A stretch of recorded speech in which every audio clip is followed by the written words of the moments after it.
Many years later, Moses, now a grown man, decided to visit his Hebrew people, an encounter that would change his destiny.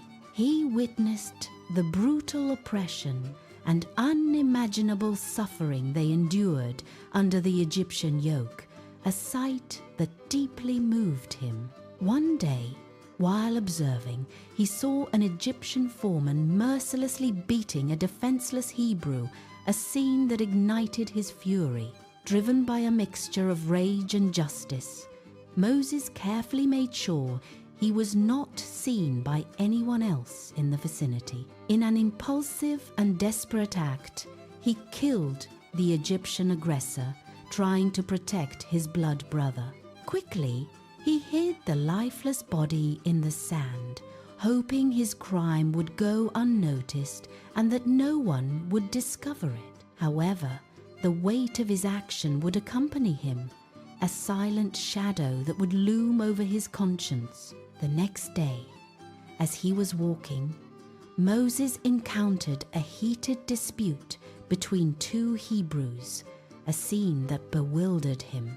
He decided to intervene, authoritatively asking why they were attacking each other, seeking to end the confrontation. One of them, with a defiant look full of resentment, answered him in a way that left him cold. He questioned Moses' authority to judge, revealing with his words that his secret was no longer one.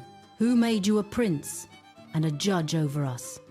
snapped the Hebrew contemptuously, his voice laden with accusation. Then, with a stinging revelation, he added, "Do you intend to kill me as you killed the Egyptian yesterday?" These words echoed in Moses' mind, confirming his worst fears. His crime had been discovered. News of the Egyptian's death and Moses' involvement quickly reached Pharaoh's ears.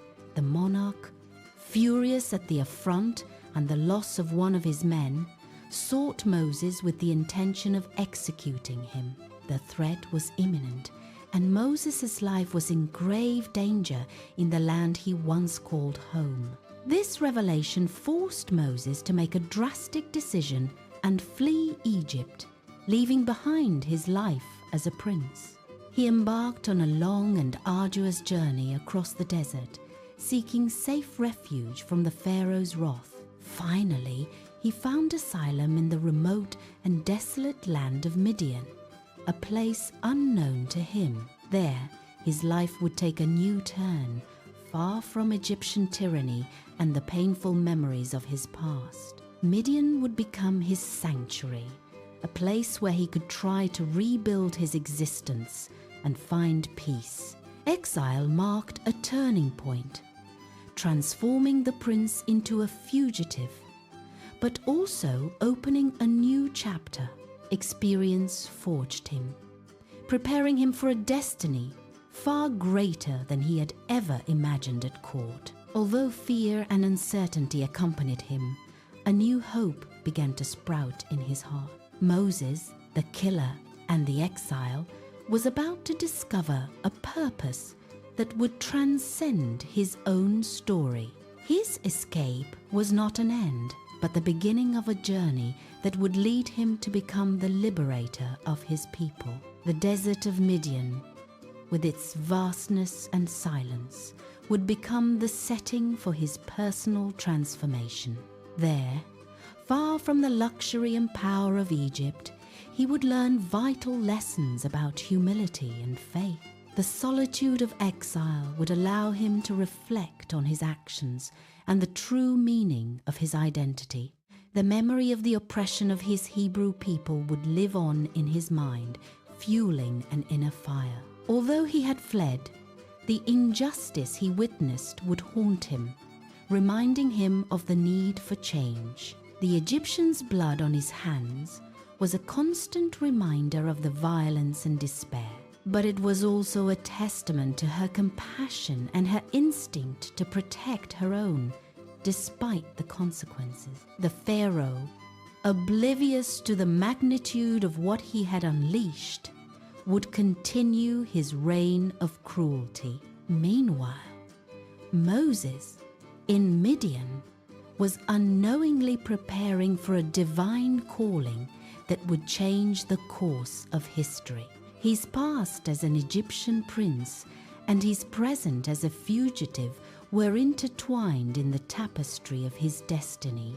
The desert, relentless and majestic, would be their teacher, teaching them resilience and reliance on the divine. Every step in Midian took him further from his old life, but closer to his true purpose. The thirst for justice that led him to kill the Egyptian had not been extinguished, it had only been transformed. Now, in the stillness of exile, that thirst would become a greater force, a sacred mission. Pharaoh believed he had silenced him, but he had only propelled Moses towards his true path. The story of Moses, the murderer and the exiled, was just beginning, full of trials and divine promises. His heart, once divided between two worlds, began to unify in the search for his people's freedom. Midian, an oasis of peace, would give him the time and space to heal and to hear the voice of God. The Pharaoh, in his ignorance, had sown the seeds of his own destruction by pursuing Moses. Moses' flight was not an act of cowardice, but a divine strategy for a greater plan. His life, marked by assassination and exile, would become a symbol of redemption and hope. The years in Midian would be a crucible, forging the leader Israel desperately needed. The memory of the whips and the cries of his people would keep him anchored to his true identity. Moses, the man who killed for justice, would now learn to lead with wisdom and unwavering faith. The desert, with its starry nights, would bear witness to his prayers and spiritual growth. The Pharaoh, in his palace, would continue his tyranny, unaware that the liberator was already on his way. The story of Moses, the exile, was about to intertwine with the story of Israel's liberation. His impulsive act of killing the Egyptian, though a mistake, had set him on the path of his destiny. Midian, the land of his refuge, would become the starting point of his most important mission. The Pharaoh, in his arrogance, could not foresee the power that was brewing in the heart of that fugitive. Moses, the man who fled death, was destined to confront the most powerful empire of his time. His exile was not a punishment, but a divine preparation for the monumental task that awaited him. And so, in the quietness of Midian, Moses waited, unaware that God's call was about to transform his life forever. Fleeing from the Pharaoh's wrath and the burden of his past, Moses found unexpected refuge in the arid land of Midian. His journey led him to a solitary well, an oasis of life amidst the relentless desert where destiny awaited him. There, under the scorching sun, he met 7 young women, the daughters of Reuel, the venerable priest of the region. They struggled with their herds, trying to extract the precious liquid for their thirsty animals under the relentless sun. But the scene became tense when some local shepherds, with an air of superiority, tried to drive them away from the well. Then Moses leaped up and rescued the 7 daughters of Midian from the shepherds. She intervened with a silent but firm authority, defending the women from the arrogance of the rude men. With a strength that surprised everyone, he helped the sisters draw enough water for all their flocks. His act of bravery and chivalry did not go unnoticed by Reuel, who, upon hearing his daughter's account, he was deeply impressed by the nobility and character of the stranger. A man of principles, moved by gratitude and respect, Reuel invited Moses to stay in his home, offering him hospitality and a new beginning. Over time, the relationship between Moses and Reuel's family deepened, and the priests saw in him a worthy man. Thus, Reuel granted him the hand of his daughter Zipporah in marriage, sealing his integration into the Midianite community. Moses settled in Midian.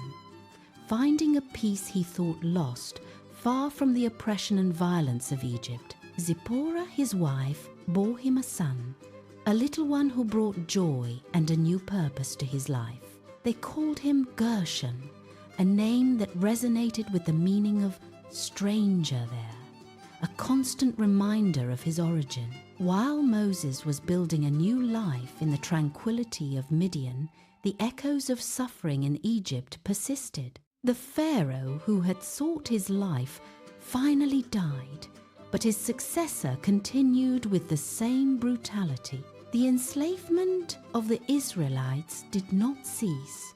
In fact, it intensified, and their lamentations filled the air day and night. The cries of an oppressed people, their pleas and their tears ascended to the heavens, reaching the ears of God. And God, in his infinite wisdom and mercy, remembered the ancient covenant he had made with Abraham, Isaac, and Jacob, a covenant of promise and liberation, which now, more than ever, demanded their divine intervention. The time had come.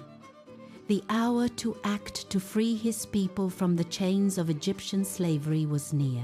The memory of divine promises was rekindled in God's heart upon hearing the cry of his people. He observed the affliction of the Israelites from above, their suffering under the yoke of Egyptian oppression. Every groan, every tear, every plea for help resonated in the heavens, stirring divine compassion. God had not forgotten his chosen ones, nor the sacred covenant he had established with their ancestors. Divine patience had reached its limit. Injustice could not prevail indefinitely. A powerful and miraculous intervention was brewing in the divine plan for Israel's liberation.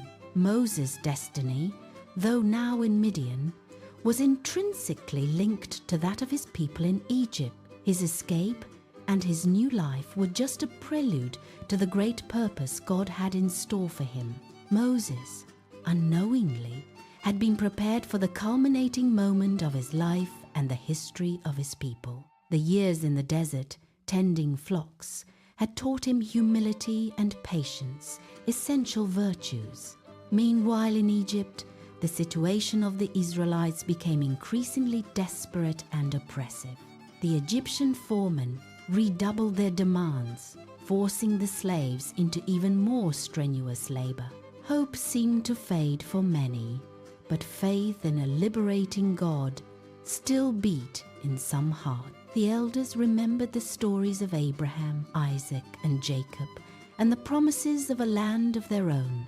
The collective cry of the Israelites rose like a sacrifice, a cry for help that could not be ignored.